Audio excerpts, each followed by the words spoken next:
it going. Keep it going. Yes, sir. Wow. Welcome, Pastor, to your church. Thanks for letting me sit here with you. Yeah. Appreciate that. How's everybody doing this morning, by the way? Are we okay? We sound very hungry. How's everybody doing this morning? That's better. That's good. It's good to see everybody. Welcome to you, sir. Thank you. Thank you so much. It's really awesome. Did you enjoy that last song? I did love it. Did you? I saw you moving up and down. Yeah, I was. I'm kind of used to the more 5 o'clock version of that. Yeah. You know? Which do you prefer? I mean, just be honest. I'm going to be absolutely honest. Yeah. We need the young people for that song. You know what I mean? I'm sorry. Facts only. Yeah, but you know, it was awesome. Don't get me wrong. Yeah. You know, but it was. I just missed that a little bit. You know. Wow. Young people, get to the 10:30. Sorry. Yeah. I said young people get to the 10:30. They need to bring it. They need to bring something. Come on. Yeah, exactly. Or we need to switch. One of the two. One of the two. Yeah. It's awesome. So we're going to get into it in a moment, but I have a surprise for you. Oh. Yeah. Don't fire me. I just have a surprise for you. Okay. So what we're going to do... I'm already concerned. Don't worry about that.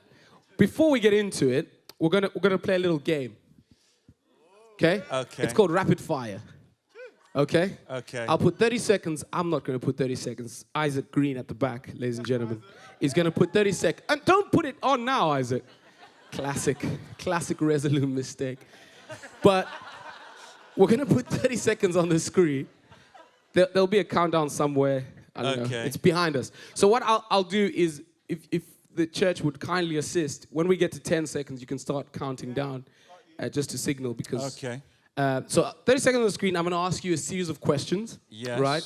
And you have to answer, you have to pick a response. You can't pick both. You can't say both or not sure. You have to pick an answer. So for example, I'll say green or blue. Okay. And you must pick a color. Okay. So green or blue? Blue. Okay, good. So you've got it. Wow. That's how the game works. But 30 seconds. Pick one. Yeah, no, but you can't be long. No. It's rapid fire. Wow. Okay, don't be long. Okay, 30 seconds on the screen. Your time starts now. Summer or winter? Summer. Skittles or M&M's? M&M's. X Factor or Britain's Got Talent? X Factor. Gogglebox or West Wing? West Wing. Notts Forest or County? Forest. Yeah. Mince pie or Jaffa cake? Mince pie. Stephen Furtick or TD Jakes? TD Jakes. Oh. Pork or steak? Steak. It's not for you. Elevation worship or Bethel? Elevation. Elevation worship or heart worship? Heart worship. You panic. Elevation or heart? Heart. I go here. I lead the place. It's awesome. I absolutely did not panic. It was because I wanted to make sure I got the answer in before the timer ran out. Awesome. He was a good rapid fire guest. I thought that was awesome. Very cool. Oh, thank you for indulging me there, Bishop. I enjoyed that. Yeah, I hope you've enjoyed working here. It's been a vibe, I'm not going to lie. It's been a vibe. Best 20 minutes of my life. Boss, so we want to segue into something that's very important, that's close to your heart. It's something that we do annually as a church family. It's called Heart Week, but I'm also aware that there are people who are, perhaps visiting or have been coming for a few weeks now, and they've heard us talk about it, but they don't know what it is. So just to make sure everyone's on the same page, tell us, what is Heart Week? It sounds a simple question, and it is. The answer is probably not quite as simple because I want it to represent many things. At the basic level, it's an opportunity for us to show the love of God.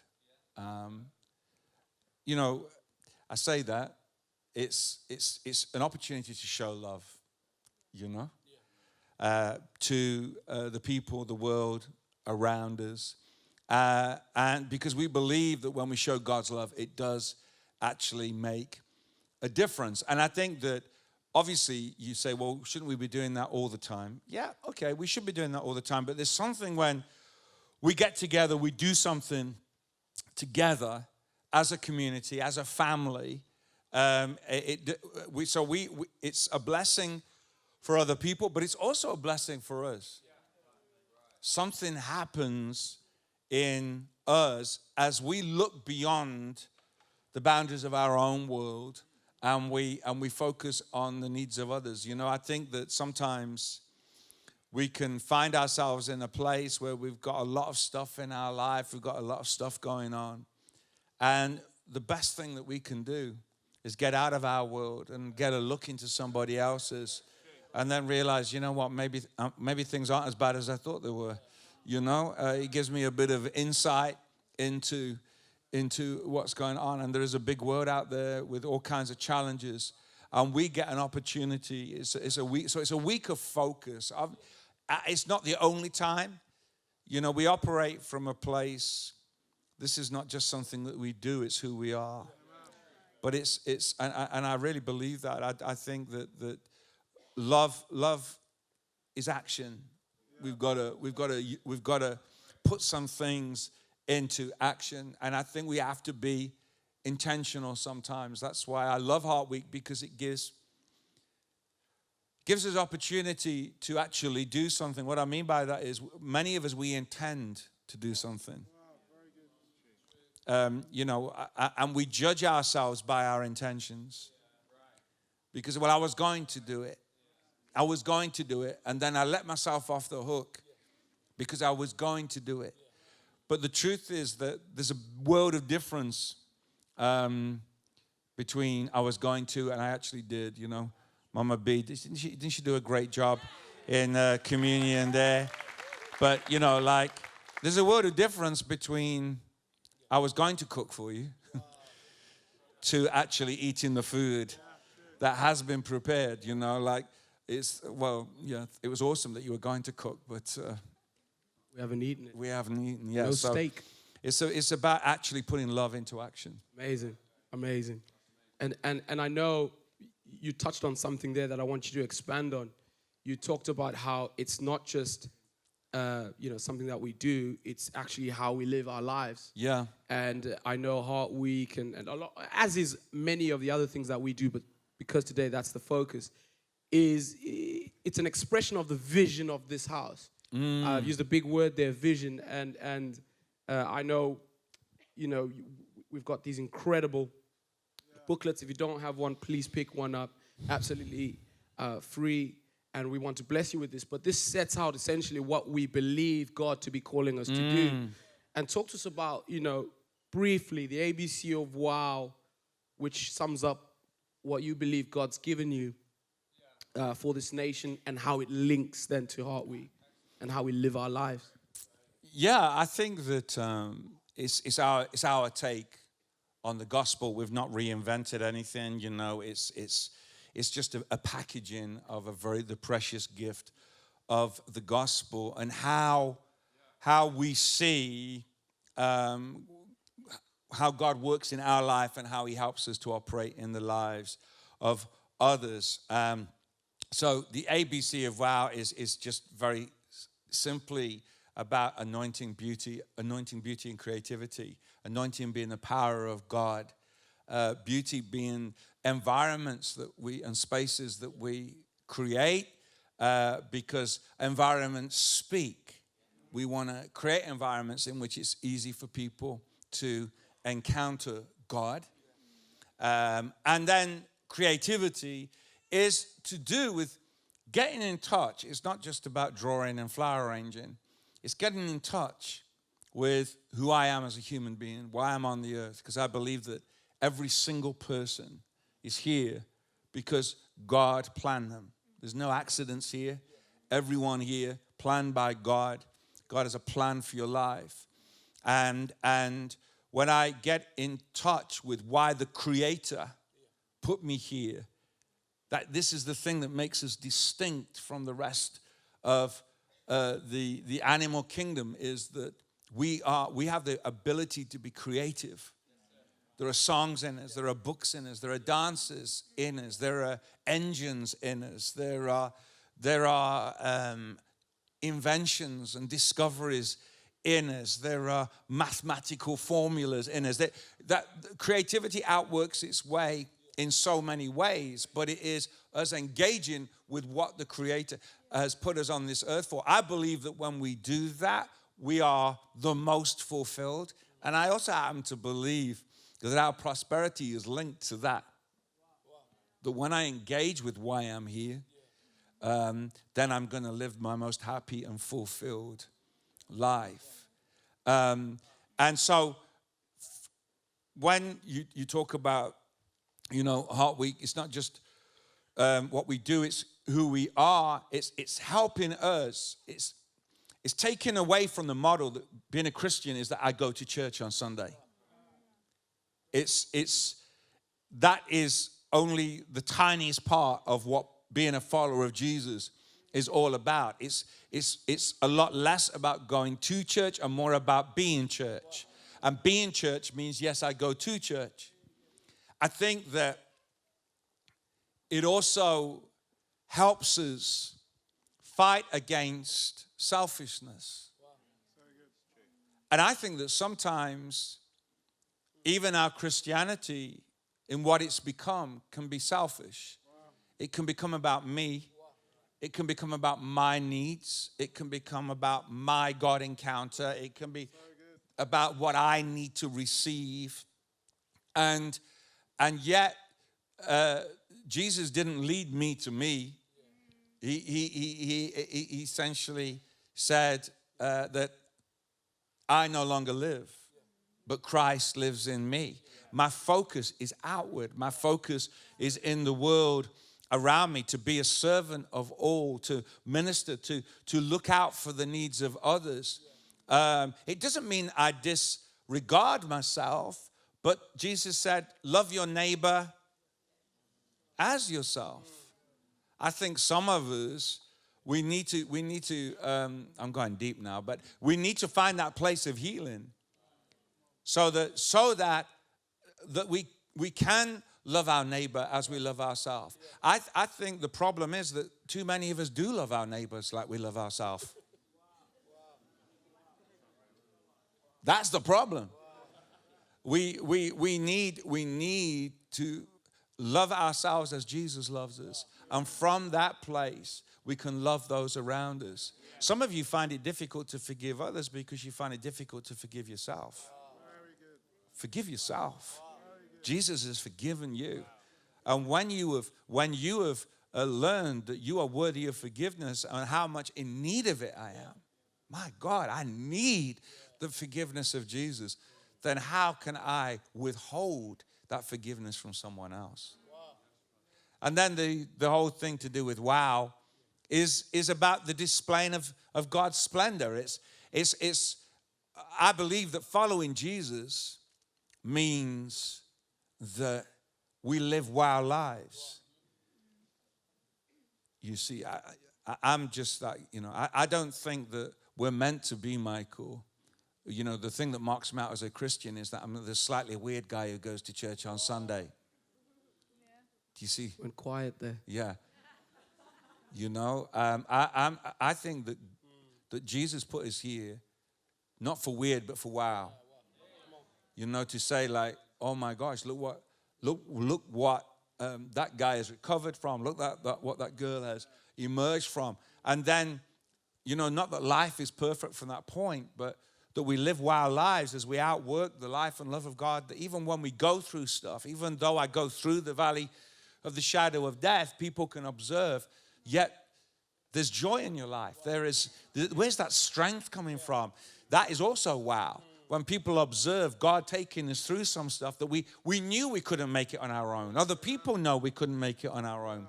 And I believe that is that we should lead people to a wow because God is wow. Yeah. It's like sometimes you say, yeah, God is wow. Sometimes you say wow when you don't know what else to say.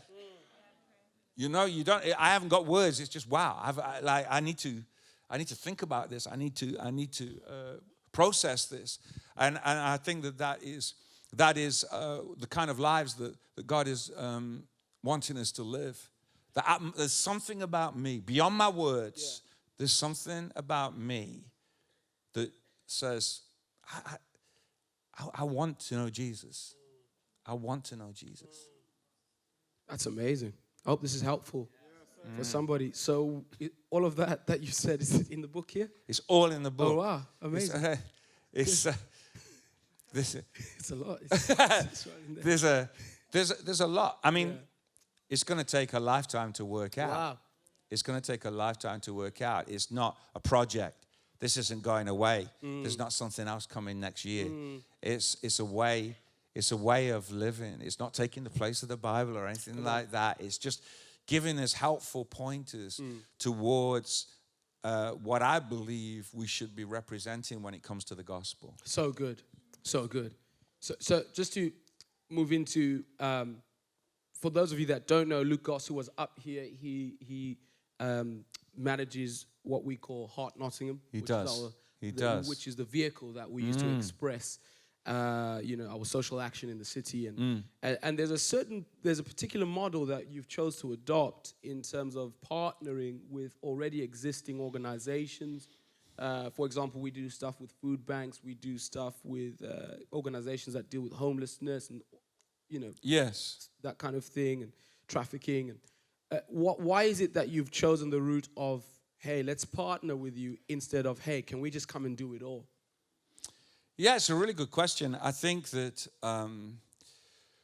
the reason we felt to do that was it gives us several opportunities. I think personally, a lot of money and time when it comes to social action can come into reinventing the wheel. What I mean by that is we do what somebody else is doing, but just so we can say we can do it. It's our project, and then it's almost like it becomes just within the family. The idea of partnering with other people is, number one, they're already doing it. They're already out there. They're already on with the job. What they most need often is people to put their shoulder to the wheel, to lend their strength to that project. And it also gets us into the community. So what I mean by that is that there are people out there who are not followers of God or religion, but they still want to be out there and serve, and they still want to, how much more we, the Church of Jesus Christ, should be in the community, working shoulder to shoulder with people in the community, with people from other churches, people from other faiths, even, that we come and shine our light in that place. So for me, there were a lot of wins rather than as just setting up our own projects. I'm not saying we will never do that. We'll listen to God, and if He leads us to do something, we will do it. But I just think there are so many wins about us getting involved with things that are up and running and partnering with others. It's very exciting, and we're seeing a great blessing, great success as we do that. And you talk there about getting into the community. I know something that you've mentioned, and you've said it in various settings. You even said some of it on this platform, about how you're passionate, not just about, seeing Christians live a great life, but about society. You're passionate about human beings out there living their best lives now, becoming everything God has called them to become. I find it interesting. If you follow the news, we've just had a change in leadership in our nation. We've had a change in leadership in our council. Yes. But there is a role to play still for the church, for us as a church. It's not just about looking to government. I know you're passionate about society. Just unpack that a little bit more about why you want to go into that space. Yeah, I think that as the Church of Jesus Christ, we've got a responsibility to be salt and light. I just don't think we've been really good at that and how we've engaged with society. It's like we could hardly do anything without saying, do you love Jesus? Turn or burn. It's like we what I think that there's too often our words have marked us rather, and we haven't had the impact we could have had because our lives haven't matched our words. So, come to Jesus and be like me. It's like, I think I'm fine, actually. I'll stay as I am. I think that if you're going to say that, you need to make sure that there's something about your life that is modeling the life and the wonder of who Jesus is. And I think that, and that isn't about what I have. It's I just believe that we can live the kind of life that invites questions. It's not that I'm just, if you'll excuse the phrase, ramming Jesus and the Bible down people's throats. But I live in a way that invites questions, like where people say, well, what is that about you? You know why? I'm not saying that if someone says, what did you do yesterday, tomorrow or something, I'm not saying don't tell them you went to church. Yeah, actually, I went to church. You went to church? Yeah, I went to church. I go to church. Wow. And I just think to have a really normal conversation, and I feel that those conversations will gain traction when people see, I knew there was something about you, and that's because let me say this: it's not just because I do kind acts. Maybe I'm saying I think that should be because you're a model employee. That's good. So great. I think that's very good. That deserves a round of applause. I'm just saying, even if you don't want to clap, that deserves one. Some of you are like, oof. I just see this as part of it. We might be saying, I made everyone in the office a coffee for Generous June, which is awesome. But are you on time every day? Are you the boss? Are you the person your boss is looking to you because they know that the job is always going to get done and is going to get done phenomenally well? Are you the one that the boss is going to turn to because they know that they can rely on you? I see that just as much being part of being a Christian and representing Jesus than the acts of charity that we do also. So it's about modeling something. That I live a life of excellence. I live a life. I'm not perfect. I mess up, but my heart, my posture is towards being the best that I can be and modeling what the wonder of what Jesus has done in my life. So essentially, it's about having people in various sectors of society, not just talking the talk, but walking the walk and being great ambassadors. Yeah, everyone's office, everyone's classroom, everyone's lecture hall, everyone's place of work is a mission field. But it's not just that I've got Jesus Saves bumper sticker on my car. I've got a fish on my lapel. Don't get me wrong. I'm not knocking you if you want to do that. That's cool. But then, I think if you are going to do that, then live a life. Drive in a way that lives up to the bumper sticker. Drive in a way that gets people to bless you, not curse you, Don't be driving around saying, no undeserved curse can come to rest. Well, he said no undeserved curse, okay? Anyway, yeah, undeserved being the key. But the point that I want to make, I'm not saying that anyone's going to get cursed. You don't have to email me. It's okay. I'm fine. I think it's Lawrence at heart. Hey, Lawrence? Yeah, that's the one. That's perfect. Thank you. But yeah, it's about living life at every level. I believe that Jesus is there for us in every area of our life, whether it's at work, whether it's at home. Help us in our marriage, help us in our parenting. That's the kind of lives that we want to be living. I need that.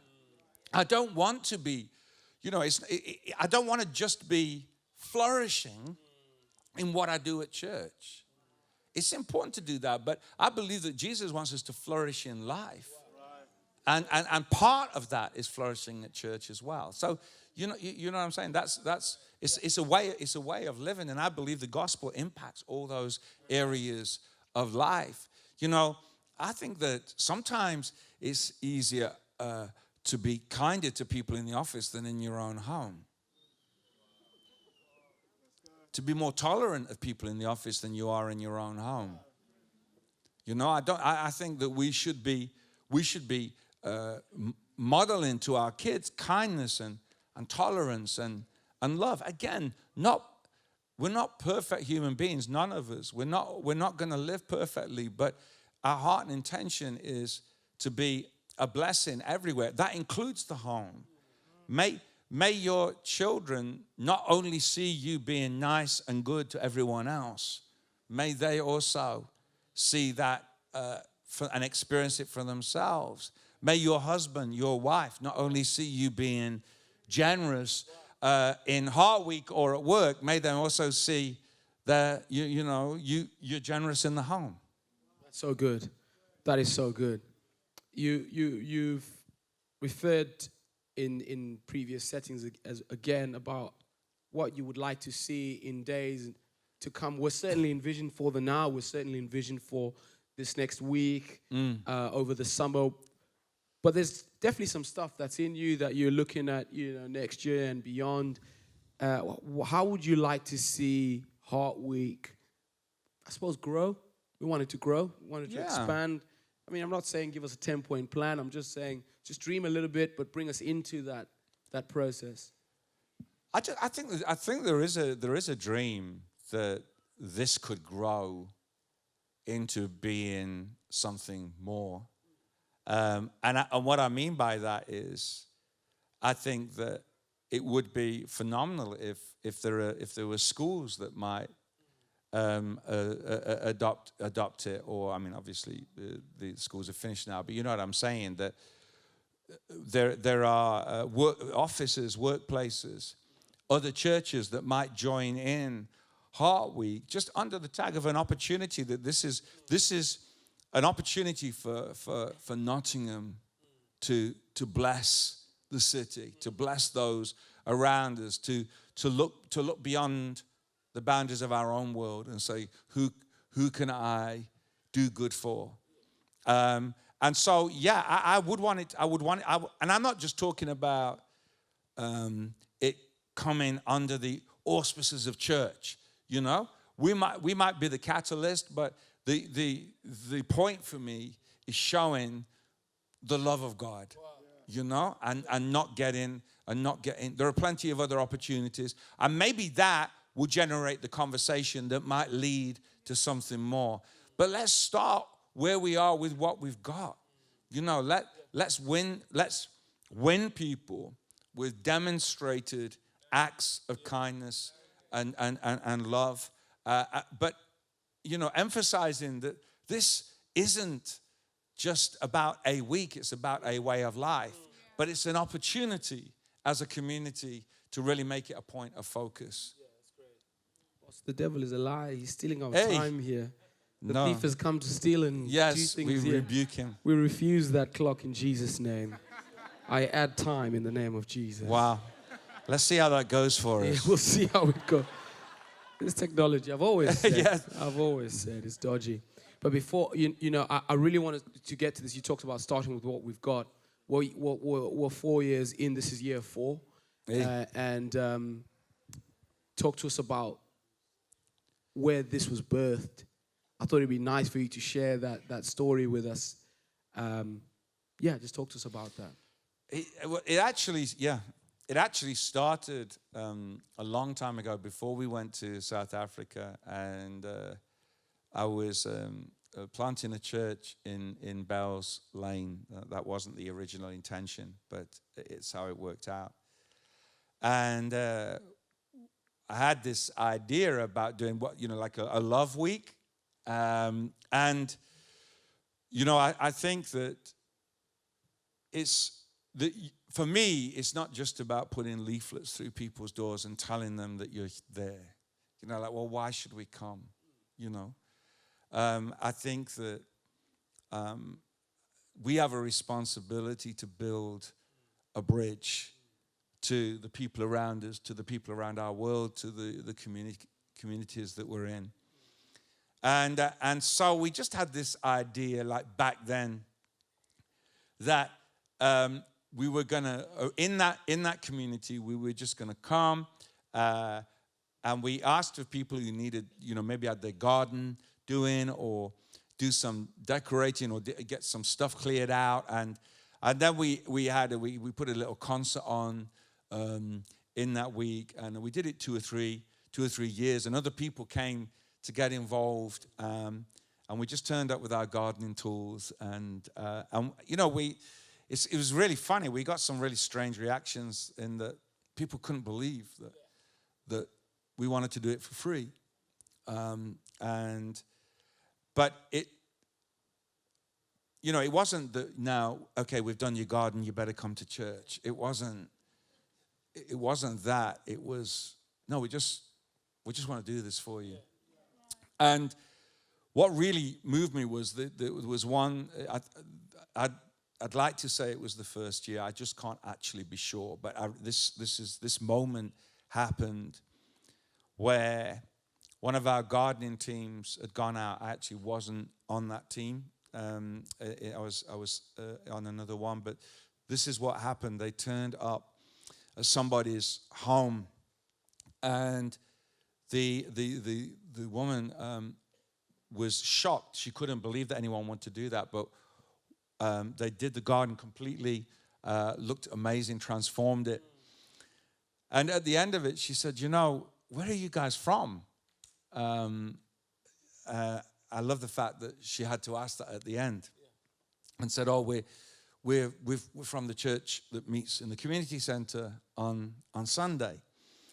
And she said, oh, and then she just started opening her heart and saying, I think she'd just broken up with her, one of her many relationships, and she was devastated, feeling so rejected and unloved. And she lay in bed the night before, and she said, God, I don't know if you're there, but I need to know that there's someone who loves me. And then the next day, our gardening team turned up, knocked on the door, and said, can we do the garden for you? And then she said, I think he does love me, eh? And and I just loved that. But what really got me was how many other people are lying in their beds saying, is God real? Is there anyone who can love me? Is there anyone out there who will receive me? And those prayers maybe get forgotten in the busyness of life. But it's just that, I feel that we are the answer to that. Nobody else is coming. We're it. We might not be the best, we might not be the most amazing, but we are it. And I do think that sometimes we can think that, I want to do great things for God. And then we assume that the great things for God means it's got to be a big thing. I'm convinced that sometimes the greatest things I do for God are the little things. It's just being there in the right moment, saying the right thing, just an act of kindness, an act of love. At least for a little while. That lady, every morning she got up, she looked out of her window and she saw a garden that spoke back to her and reminded her that there were people who cared and there was a God who loved her. And I think that's a powerful thing. How can you not sign up after hearing that story? Gossi, we need to open it up more. Just add another 120 to the slide. No, but I'm serious. How can you not sign up after hearing that? And time is like I said, but we are going into this week, and we've clearly taken some time because this matters to you. Yeah. This is important to you that we get involved and behind it as a church. as our pastor, I think what we need now is some marching orders, you know. It's not just about showing up, I think anyway, you could correct me if I'm wrong, it's not just about showing up at Heart Week and going, all right, where's the brush? You know, there's a way we need to carry ourselves and represent not just Heart Church, the kingdom. Yeah. You know, so how best, what kind of reports do you want to hear back, you know? Well, I want to celebrate us. I think I'm proud of the church we are becoming, even the momentum of sign up that we've had. You know, like the first year, we had to work very hard. We had to work very hard. And that's understandable. It's a new concept. People are getting their minds around it. I absolutely love the fact that right now, people are signing up at such a rate, not because they're being told to, but because they want to. Yeah. They're getting, I want to be part of this. Yeah. And that we're actually getting to a place where there's a culture emerging where it's not, oh, I better do it then. It's like, I'm going to miss out. Yeah. I'm going to miss out. If I don't do this, I'm going to regret it because I'm going to miss out. And because of the stories that are being generated year in, year out. And so we're in a very, very exciting place. So what you're saying, although I know you're only half joking, you know, about us needing more projects. Sure, we do. And I think, we're going to have more opportunities. But what's exciting about this year is I think we're seeing a kind of momentum that we've seen hints of in previous years. But that is really exciting for me. But you're right, it's not just about what we do. It's about who we are. And so it's the kind of people that we are while we're, you know, it's not where we turn up and say, oh, I've taken time off work and I'm doing this for you, so you better be grateful. Yeah. I think it's the privilege is in the service. And you know, is it nice when people say thank you, and is it nice when people are grateful? Of course it is. I think many of us do like to serve. We don't always like being treated like a servant, you know? And I get that, but Jesus took on the role of the lowest servant. You know, I talked last week about, you know, people who might throw in the towel, but rather take the way of the towel. You know, Jesus served, and he took the place of the, and I feel that if I'm being treated like a servant and maybe with a lack of gratitude, then that's an opportunity for me to give thanks to God, because in those moments I'm being like Jesus. You know, it's not just about what I do, it's how I do it. It's the heart. It's you know, I walk with a smile. I have a great attitude. I'm polite. I step up my game. I determine that even if I'm tired, I'm going to bring joy to that moment. Remembering that as we go in the community, we're on show all the time. Everyone's looking at us. They're thinking, who are these people who are coming to do this? They're not saying it always, but they're watching. They're watching. Is this real? Is this genuine? Really? Because we live in a very cynical world, and people are cynical with good reason, because they're worried they're going to get ripped off. They're worried, you know, like, why? No one does anything for nothing. Why are you doing this? So our motives are going to be like, what? Bless you.